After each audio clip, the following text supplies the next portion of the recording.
Holding Company Section 246. A holding company refers to a company that controls another company, known as its subsidiary, by holding the majority of its voting shares or controls the composition of its board of directors, thereby exercising significant influence over its operations and strategic decisions. Key characteristics of holding companies: 1. Control and ownership. Majority shareholding. A holding company typically holds more than 50% of the voting shares of its subsidiary company, allowing it to control the subsidiary's management and decision-making processes. Composition of board. Alternatively, a holding company may control the composition of the subsidiary's board of directors, influencing its strategic direction and operational policies.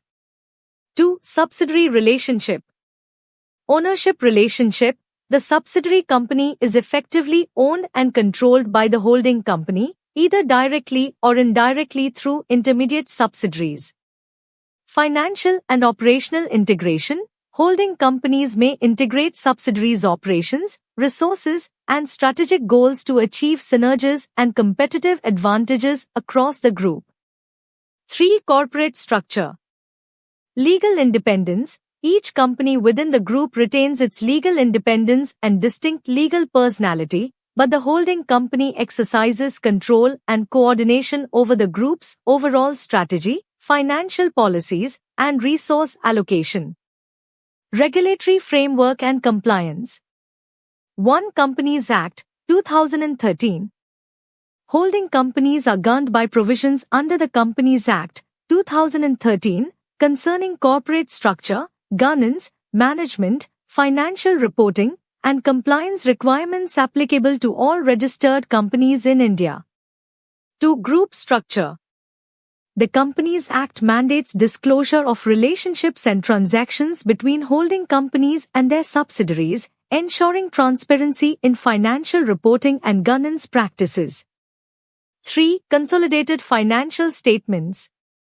Holding companies are required to prepare consolidated financial statements that include the financial results of all subsidiaries, providing a comprehensive view of the group's financial position and performance to stakeholders. Role and significance. 1. Business expansion and diversification. Holding companies facilitate business expansion, diversification, and risk management by leveraging the resources, capabilities, and market presence of subsidiary companies operating in diverse industries or geographic locations. 2. Corporate governance. Holding companies play a crucial role in corporate governance by overseeing subsidiary operations, ensuring alignment with group objectives, and implementing effective risk management and compliance frameworks across the group. 3. Investment and capital allocation. Holding companies allocate capital, investment funds, and resources among subsidiaries based on strategic priorities, market opportunities, and financial performance metrics, optimizing overall group profitability and shareholder value.